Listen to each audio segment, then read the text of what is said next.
పత్రిక முதல் பேதுரு 4వ అధ్యాయము 4వ అధికారం 7వ వాక్యము 7వ వచనం. అయితే అన్నిటి అంతము సమీపమై ఉన్నది కాగా మీరు స్వబుద్ధి గలవారై ప్రార్థనలు చేయుటకు మెలకువగా ఉండుడి. హల్లెలూయా. దేవునికి స్తోత్రం కలుగును గాక.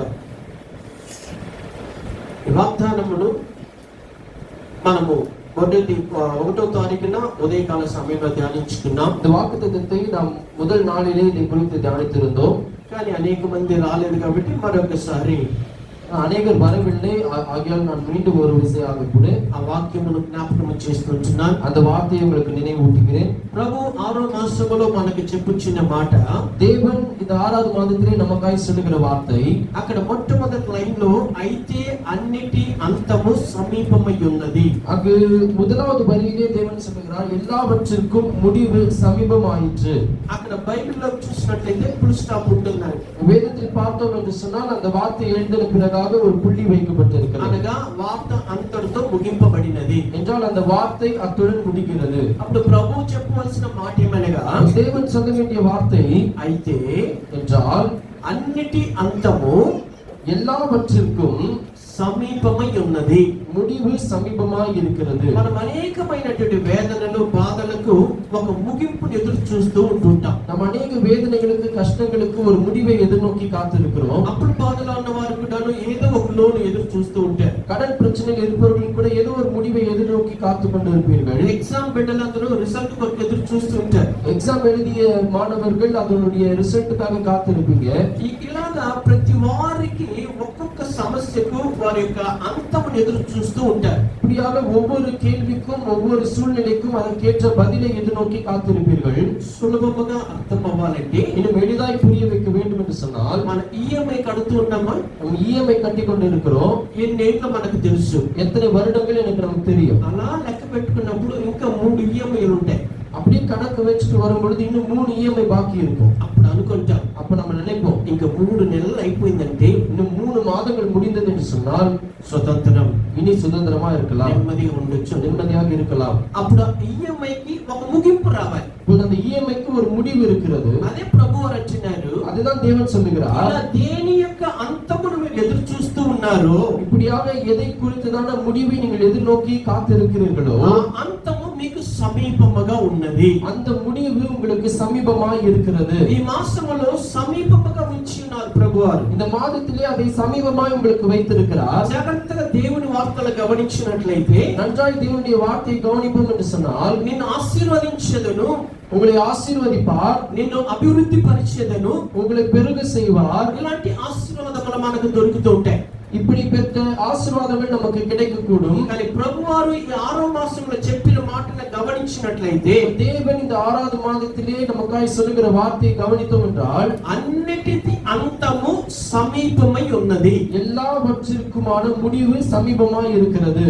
సమీపముగా ఉన్నది అంటే சமீபமாய் இருக்கிறது என்றால் మనకు రాలేదు, நமக்கு வரவில்லை, మనకు వచ్చి చేరలేదు, ఇంకా நமக்கு இன்னும் வந்து சேரவில்லை, కానీ సమీపంలో అయితే ఉంది. ஆனால் சமீபத்திலே இருக்கிறது. ఈ రోజు దేవుని యొక్క బల్లారాధన కూడా మనకు సిద్ధమై ఉన్నది, సమీపముగా ఉన్నది. இந்த நாளிலும் கூட தேவன் ஏற்படுத்தினதான திருவிருந்து நமக்கு நேராக இருக்கிறது, நமக்கு சமீபமாய் அது இருக்கிறது. ఆ సమయం వచ్చినప్పుడు దానికి సిద్ధపడిన వారు పొందుకుంటే, அது அதற்கான நேரம் வரும் பொழுது அதற்காக தயாராக இருக்கிறவர்கள் அதை பெற்றுக்கொள்வீர்கள். ఇక్కడ ఉంచినంత మాత్రమే పొందుకుంటామంటే, இங்கு வைத்த அந்த காலத்தினாலே நாம் பெற்றுக்கொள்வோமே என்று சொன்னால், దానిని పొందుకునేందుకు ఒక అర్హత కావాలి. அதை நாம் பெற்றுக்கொள்ள அதற்கேற்ற ஒரு தகுதி இருக்கிறது.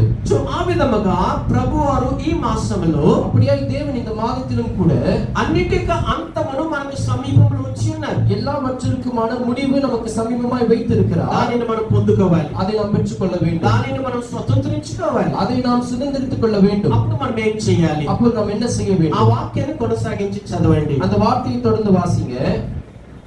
అనేక పాపములు కాదు నాన్న, మొదటి లైన్, 2వ లైన్. కాగా మీరు స్వస్థబుద్ధి గలవారై ప్రార్థనలు చేయుటకు మెలకువగా ఉండుడి. హల్లెలూయా.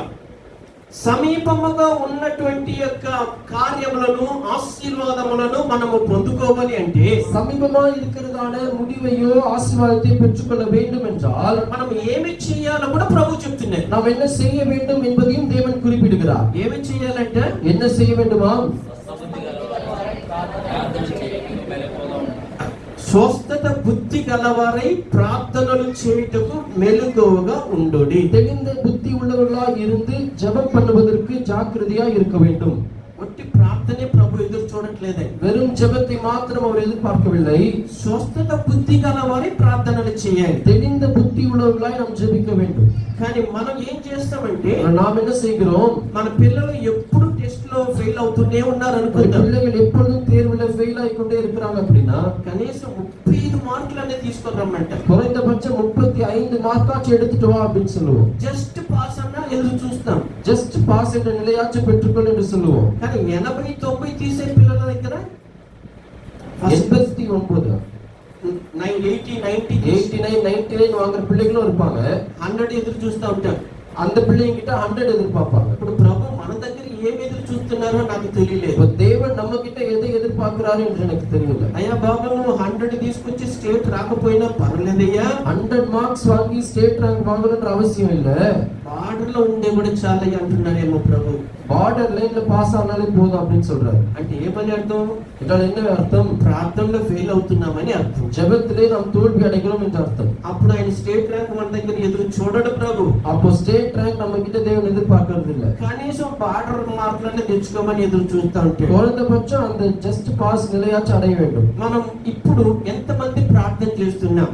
இப்போ எத்தனை பேர் நாம் ஜெபிக்கிறோம்? ఒక్క మాట అడుగుతాను, చేతులు ఎత్తొద్దు.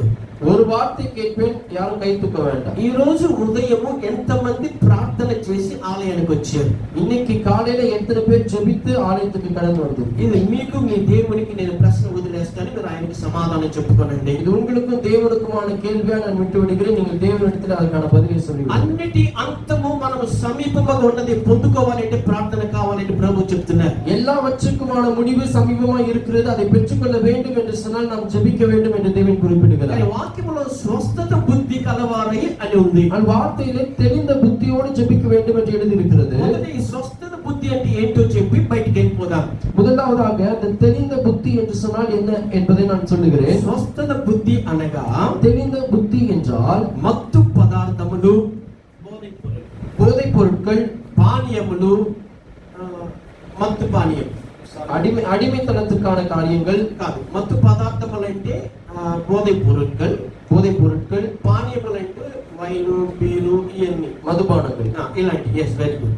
మత్తు పానీయములు, மதுபானங்கள், వాటికి దూరమై ఉండటం మాత్రమే కాక அவைகளுக்கு தூரமாக இருப்பது மாத்திரமில்லை, తేట అయిన தெளிவான స్వయం, ఇంగ్లీష్ లో చెప్తే అర్థమవుతుంది, సెల్ఫ్ కంట్రోల్, சுய கட்டுப்பாடோடு இருக்க வேண்டும், சுய ஒழுக்கத்தோடு இருக்க வேண்டும். ఇలాంటివి కలిగి స్థిర మనస్సు కలిగి ఉండటమే స్వస్థత బుద్ధి. இப்படியாய் அதற்கு விலகி நின்று ஒரு ஸ்திரமான நிலையில இருப்பதுதான் தெளிந்த புத்தி என்று குறிப்பிடுகிறார். సింపుల్ గా చెప్పాలంటే, இன்னும் எளிதாய் அதை சொல்ல வேண்டும் என்றால், దేవునికి హేయమైన కార్యములు క్రియలను విడిచిపెట్టి தேவனுக்கு விரோதமான காரியங்களை செய்யாமல் அதை விட்டு விலகி இருந்து, వాటి విడిచిపెట్టినంత మాత్రమే కాకుండా அதை விட்டு விலகி இருப்பது மாத்திரமில்லை, అవకాశము కలిగినప్పుడు, நேரம் கிடைக்கும் பொழுது, அதற்கான வாய்ப்பு கிடைக்கும் பொழுது మరలా వాటిని ముట్టకుండా ఉండుట కొరకై, அதை மீண்டுமாய் அதை நெருங்காமல் இருக்கும்படிக்கு స్వస్థత బుద్ధి అంటే సెల్ఫ్ కంట్రోల్ కలిగి ఉండటమే தெளிந்த புத்தி என்று சொன்னால் சுய கட்டுப்பாடோடு இருப்பது. హల్లెలూయా. అర్థమవుతుందా ఈ మాట?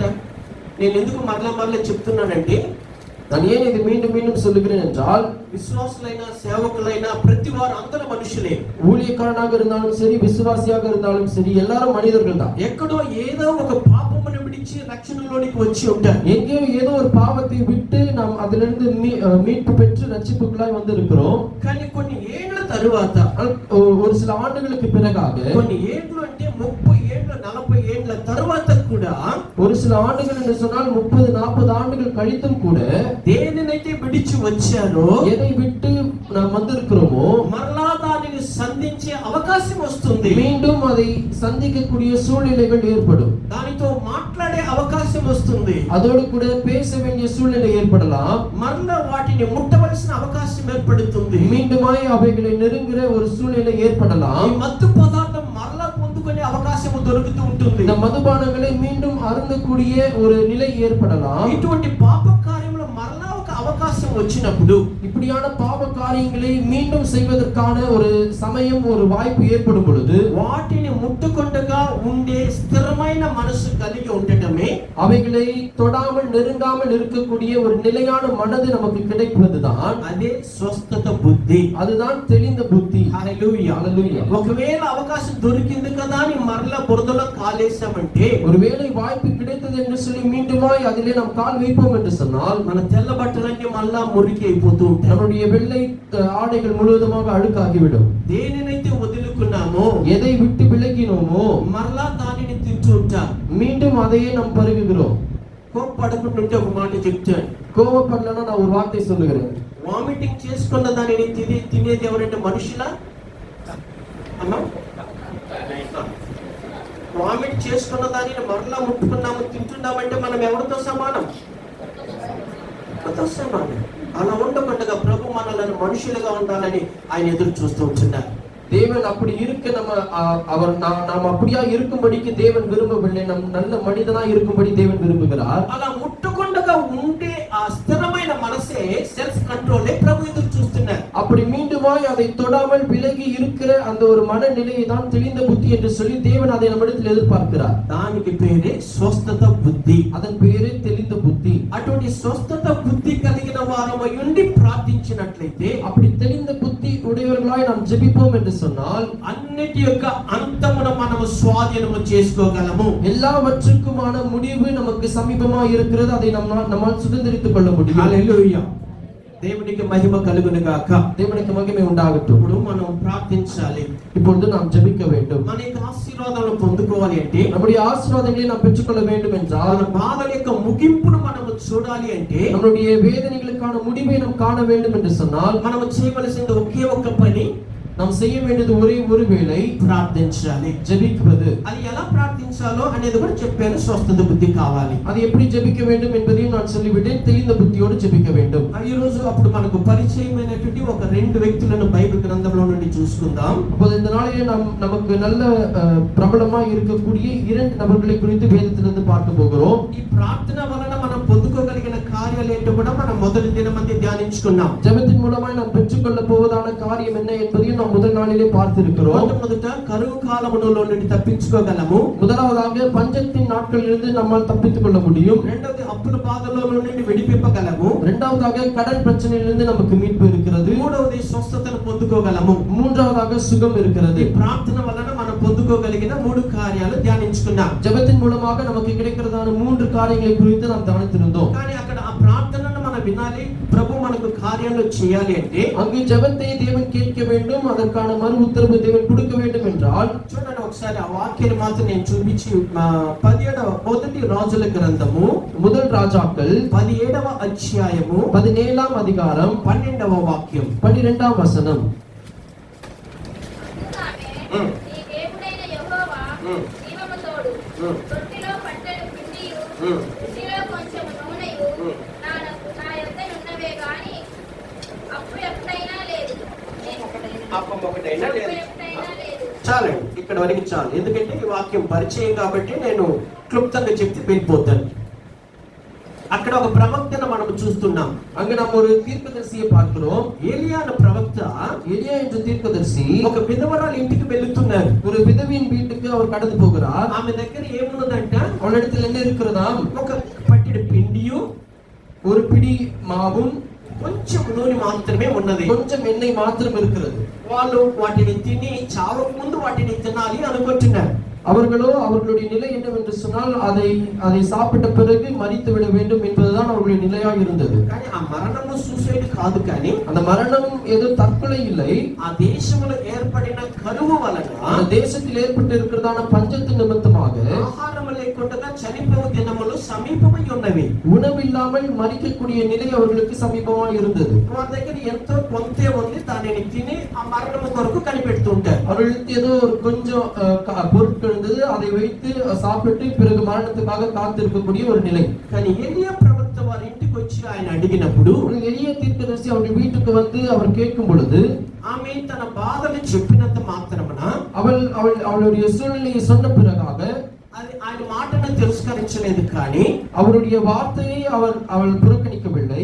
లోనికి లోపలికి వెళ్ళి తనకు కావాల్సిన రొట్టెని చేసుకుని వచ్చింది. உள்ளே சென்று அவர் கேட்டதான ரொட்டியை அவருக்காய் செய்து கொடுத்தார். అనగా என்றால் మన యొక్క ప్రార్థన ఎలా ఉండాలి అంటే మొట్టమొదట நம்முடைய ஜெபம் முதலாவது எப்படி இருக்க வேண்டும் என்றால் లోబడే హృదయము కలిగిన వారమై ఉండాలి. கீழ்ப்படிதல் என்ற அந்த குணத்தோடு கூட நம்மளுடைய ஜெபம் இருக்க வேண்டும். మరి రెండవ మాటను చూసినట్లయితే இரண்டாவது வார்த்தையை பார்ப்போம் என்று சொன்னால் నేరుగా నేను మాటలు మీకు చెప్తాను, ఆలకించండి. நேரடியாக வார்த்தையை நான் சொல்லுகிறேன். ఎలీషా కూడాను ఒక విధవరాలిని సంధిస్తున్నాడు. எலிசாவும் கூட ஒரு விதவையை பார்க்கிறார். అప్పుడు ఆ విధవరాలకున్న బాధ ఏంటంటే అప్పులు బాధలు ఉన్నది. அப்பொழுது அந்த விதவைக்கு இருந்ததான பிரச்சனை என்னவென்று சொன்னால் கடன் பிரச்சனையிலே இருந்திருக்கிறார்கள். రెండవ రాజుల గ్రంథంలో ఉంటుందండి 4వ అధ్యాయంలో. இரண்டாம் ராஜாக்கள் 4ஆம் அதிகாரம் முதல் வசனத்திலே அது இருக்கிறது. பிறகு வாசித்துக் கொள்ளுங்கள். సమయం లేదు కాబట్టి నేను చెప్తున్నాను. ఆ అప్పులు బాధలు ఉన్నాయని ఎవరు అంటే அந்த கடன் தொல்லையிலே இருப்பவன் யார் என்று சொன்னால் ప్రవక్త శిష్యులలో ఆయన ఒకడై ఉన్నాడు. தீர்க்கதரிசியின் சீஷர்களிலே அவரும் ஒருவராய் இருந்தார். అప్పుడు అక్కడ ఎలీషా ఆమెను చూసి ఆమె ఇంట్లో కూడా అద్భుతాన్ని చేస్తుంటున్నారు.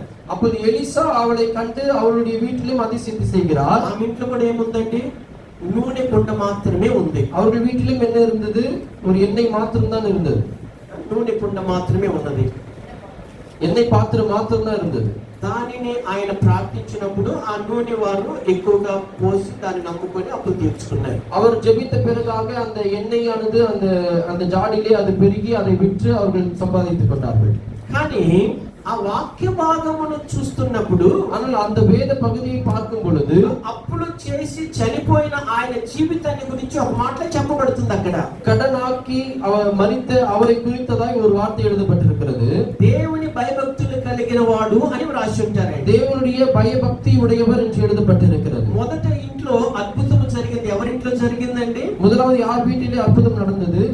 లోబడే గుణము కలిగిన స్త్రీ ఇంట్లో అద్భుతం జరిగింది. கீழ்ப்படியக்கூடிய ஒரு பெண்ணின் வீட்டிலே அந்த அற்புதம் நடந்தது. ఇక్కడ రెండవది ఎవరింట్లో అద్భుతం జరుగుతుంది అంటే இரண்டாவதாக யார் வீட்டில் அற்புதம் நடக்கிறது? అతడు చనిపోయినను సరే భయభక్తులు కలిగిన వాడు.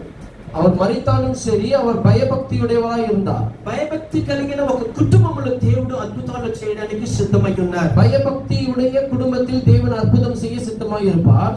ఈ విధముగా இப்படியாக దేవుడు మనకు అద్భుతములు చేయాలి అంటే தேவன் நமக்கு அற்புதத்தை செய்ய வேண்டும் என்றால் ప్రార్థన అవసరం. ஜெபம் நமக்கு அவசியமானதாக இருக்கிறது. ప్రార్థన చేసే మనము కూడా இந்த ஜெபம் செய்கிற நாமும் கூட భయభక్తులు కలిగిన వారమై ఉండాలి. பயபக்தி உடையவர்களாய் இருக்க வேண்டும். సో ఈ విధముగా ఒక ఇద్దరిని మనం చూసి మనం ఈ రోజు బల్లారాధనకు వెళ్ళిపోదాం. அப்படியே இருவரை நாம் பார்த்து நம்ம திருவிருந்துக்கு நேராக கடந்து செல்ல போகிறோம். మొట్టమొదట முதலாவதாக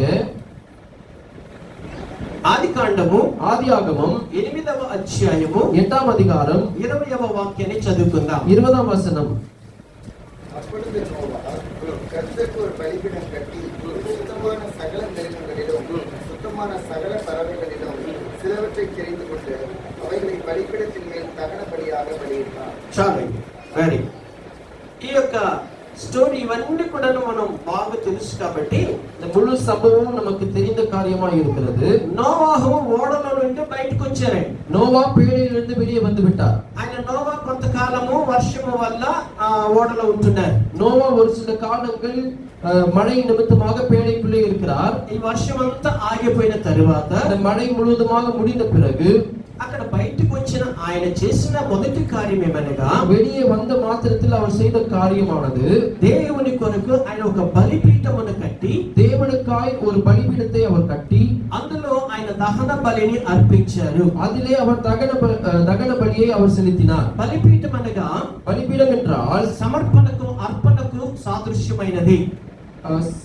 அர்ப்பணிப்புக்கு ஏற்றதாய் இருக்கிறது தான் பலிபீடம். కనుక ఆ దినములలో ఆలయములు లేవు కనుక அந்த நாட்களிலே ஆலயம் என்று சொல்லி ஒன்று இல்லை. వారు దేవునిని ఆరాధించేవారు బలిపీఠములను కట్టుకుంటూ ఉంటారు. அவரவர் தேவனை ஆராதிக்கும்படிக்காய் பலிபீடத்தை கட்டுவார்கள். అలాగా ఓడలో నుండి బయటకు వచ్చిన నోవాహు కూడా அப்படியாய் பேழையிலிருந்து வெளியே வந்த நோவாவும் கூட దేవునిని ఆరాధించుటకు కొనియాడుటకు தேவனை ஆராதிக்கும்படிக்கு சேவிக்கும்படிக்காய் ఆయనకు ఒక బలిపీఠమును కట్టి அவருக்கு என்று சொல்லி ஒரு பலிபீடத்தை கட்டி ఆ బలిపీఠము మీద పవిత్రమైన పక్షులు కొన్ని తీసుకొని அந்த பலிபீடத்தில் மீதாக கூட சுத்தமான மிருகங்களை கொண்டு ఆయన దహన బలి అర్పించెను. அவர் தகன பலியை செலுத்தி இருந்தார். ఆయన దహన బలిని అర్పించినందువలన அவர் தகன பலியை செலுத்தினது நிமித்தமாய் ఆయన జీవితంలో జరిగిన కార్యములేమనగా அவருடைய வாழ்க்கையில் நடந்த காரியங்கள் என்ன?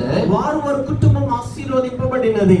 அவருடைய குடும்பம் ஆசீர்வாதமாக இருந்தது. దేవునికి అర్పించిన ఆ అర్పణ బలి தேவனுக்கு என்று சொல்லி அர்ப்பணித்த அந்த அர்ப்பணிப்பின் பலியானது మన జీవితంలో ఆశీర్వాదమును మనకు చూపిస్తూ ఉంటున్నది. நம்முடைய வாழ்க்கையிலே நமக்கான ஆசீர்வாதங்களை நமக்கு காண்பிக்கும். అప్పుడు ఈయన ఆ బలి అర్పించడానికి గల కారణం ఏమనగా அப்பொழுது அந்த பலியை அவர் செலுத்தும்படி இருந்த காரணம் నీతిమంతుడైన వాడు, நீதிமானாய் அவர் இருந்தார். దేవునితో నడిచిన వాడు, தேவனோடு கூட நடந்த ஒருவராய் இருந்தார். భయభక్తులు కలిగిన వాడు, பயபக்தி உடையவராய் இருந்தார். ఇవన్నీ ఆయనలో ఉన్నవి కనుకనే இவை அனைத்தும் அவருக்குள்ளாய் இருந்த காரியங்கள் జలప్రలయంలో నుండి బయటకు వచ్చిన తరువాత இந்த அந்த மழை அழிவிலிருந்து வெளியே வந்த பிறகாக దేవునికి కృతజ్ఞతగా బలి అర్పించారు. தேவனுக்கு நன்றி பலியாய் அவர் அந்த பலிபீடத்தை கட்டினார். ఆయన బలి అర్పించిన నిమిత్తము அவர் பலி செலுத்ததன் நிமித்தமாக దేవుడు ఆయనకు ఒక మార్గమును చూపించి தேவன் அவருக்கென்று ஒரு வழியை காண்பித்து ఆశీర్వాదమును ఇచ్చినందువలన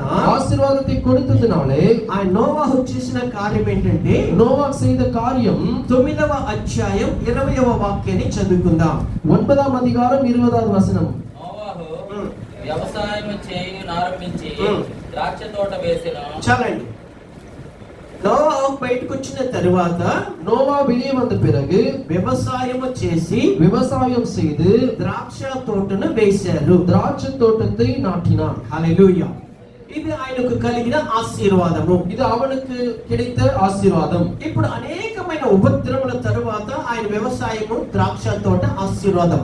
அநேக பிரச்சனைகளுக்கு பிறகாக அவருக்கு ஒரு ஆசீர்வாதம் கிடைத்திருக்கிறது. திராட்சை தோட்டத்தை நாட்டி இருக்கிறார். మన జీవితంలో కూడా అనేకమైనటువంటి ఉపద్రవములు, కష్టములు, వేదనలకు తరువాత நம்முடைய வாழ்க்கையிலும் கூட அநேக கஷ்டங்களுக்கு வேதனைகளுக்கு பிறகாக నోవాహును ఆశీర్వదించిన దేవుడు, நோவாவை ஆசீர்வதித்த தேவன் మనకు కూడా நமக்கும் கூட మంచి ఉద్యోగము, நல்ல வேலை, మంచి రాబడి, நல்ல வருமானம், మంచి భార్య, நல்ல மனைவி, మంచి పిల్లలు, நல்ல பிள்ளைகள், ఇలా మంచిదిగా దేవుడు మనకు చూపించిన తర్వాత కూడా நல்லது என்று நன்மையான காரியங்களை கொடுத்த பிறகு చాలా బిజీ అయిపోతూ ఉంటాం. நம் மிகவும் பிஸியாக நம்ம கடந்து விடுவோம். ఇలాగా దేవుడిచ్చిన ఆశీర్వాదములే, இப்படியாய் தேவன் கொடுத்த ஆசீர்வாதங்கள் தான் இதுவை. మరి ఉద్యోగమైనా సరే, అది బిజినెస్ అయినా సరే, చదువులైనా సరే, ఏదైనా కూడా, வேலையாக இருந்தாலும் சரி, நீங்கள் செய்கிற தொழிலாக இருந்தாலும் சரி, பிள்ளைகளுக்கு படிப்பாக இருந்தாலும் சரி. నేను ఒక మాట చెప్తాను, ఇంత ముందు చెప్పుకుంటానేమో తెలియదు కానీ நான் ஒரு வார்த்தை குறிப்பிடுகிறேன், ஏற்கனவே கூட சொல்லி இருக்க கூடும். ఒక పాట రాసినటువంటి మంచి పాస్టర్ జే వేదాల గారు, ఎంతమందికి తెలుసండి వేదాల? வேதாளா என்று சொல்லி ஒரு ஊழியக்காரர், பெரிய ஊழியக்காரர் இருந்தார். ఓకే. ఆయన మా ఇంట్లో ఒక వారం ఉండి స్టే చేసి వెళ్ళారు. அவர் ஒரு வாரம் எங்களுடைய வீட்டில இருந்து அவர் தங்கி கடந்து போயிருந்தார். ఆయన రాసిన పాట ఏంటో తెలుసా? அவர் எழுதின பாட்டு, నీ ఉంటే నాకు చాలు యేసయ్యా, నీ ఉంటే నేను ఉంటాను యేసయ్యా. ఆ పాట రాసిన ఆయన వేదాల గారు. ఆయన చెప్పిన మాట ఏంటంటే, அவர் சொன்ன வார்த்தை, వాళ్ళ గ్రామంలో ఒక అమ్మాయి, మంచి జ్ఞానము కలిగిన అమ్మాయి, ఆదివారం ఎగ్జామ్ అంటే వెళ్ళదంట. அவருடைய கிராமத்திலே அவருடைய பகுதியிலே இருந்த ஒரு மகள் ஞாயிற்றுக்கிழமை ஏதாகிலும் ஒரு தேர்வு என்று சொன்னால் அதற்கு போக மாட்டாங்களாம். ఐఏఎస్ రాసినా కూడా పాస్ అయ్యేంత జ్ఞానం కలిగిన అమ్మాయి. ஐஏஎஸ்க்கு எழுதி இருந்தாலும் அவர்கள் தேர்வாகக்கூடிய ஒரு திறமையுடைய ஒரு பிள்ளை. ఆదివారం ఏ ఎగ్జామ్కి వెళ్ళదంట. ஞாயிற்றுக்கிழமை வைத்தால் மாத்திரம் போக மாட்டாங்க. ఎంతో చెప్పారు, వినలేదు. எவ்வளவு சொன்னாலும் கேட்கல. కానీ ఒక రోజు ఆ గ్రామంలో ఒక పెద్ద కన్వెన్షన్ జరుగుతూ ఉన్నప్పుడు, ஒரு நாள் அந்த பகுதியிலே ஒரு பெரிய கன்வென்ஷன் நடக்கும் பொழுது, ఇక్కడ ఫారిన్ నుంచి ఒక మిషనరీ వచ్చారంట. எங்கேயோ ஃபாரின்ல இருந்து ஒரு மிஷனரி வருகிறார். ఆయన మిషనరీకి వచ్చినప్పుడు ఆయనకి ట్రాన్స్లేషన్ గా అమ్మాయిని నిలబెట్టారు. அந்த மிஷனரிக்கு மொழிபெயர்க்கும்படிக்காய் இவங்களை நிக்க வைக்கிறாங்க. అమ్మాయి ట్రాన్స్లేషన్ చేసింది అక్కడ. அந்த மகன் அவங்க டிரான்ஸ்லேஷன் பண்றாங்க.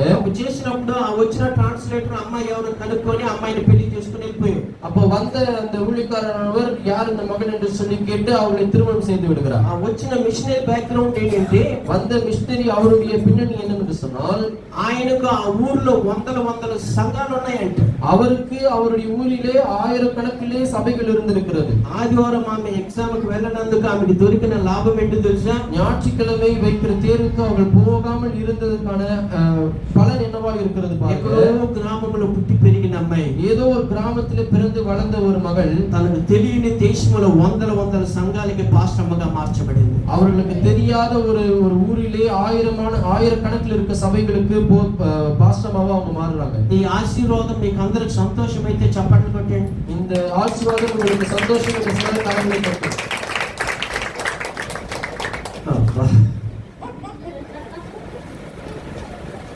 ఎవరు అమ్మాయికి వచ్చి నాకేంటి నన్ను కూర్చోంటున్నారు మీరు. யாரோ ஒரு மகனுக்கு அந்த ஆசீர்வாதம் வந்துச்சுன்னா நான் ஏன் கை தட்டணுன்ற மாதிரி உட்கார்ந்துருக்கீங்க. అట్లా కాదు, அப்படி இல்ல. దేవుడు చేసే ప్రతి అద్భుతానికి మీరు సంతోషించినట్లయితే మీరు కూడా ఆశీర్వాదింపబడతారు. அந்த அற்புதம் தேவன் செய்த அற்புதம் என்பதை நாம் உணர்ந்தவர்களாக இருந்து தேவனுக்கு மகிமை செலுத்தும்படி நாம் மகிழ வேண்டும். నేను ఈ కార్యములన్నీ ఎందుకు చెప్తున్నానంటే, நான் இவ்வளவு இந்த காரியங்களை ஏன் சொல்லுகிறேன் என்றால், ఏమీ లేనప్పుడు ఒంటరిగా కూర్చొని ఉంటాం. எதுவுமே இல்லாதப்ப நம்ம தனிமையில இருப்போம்.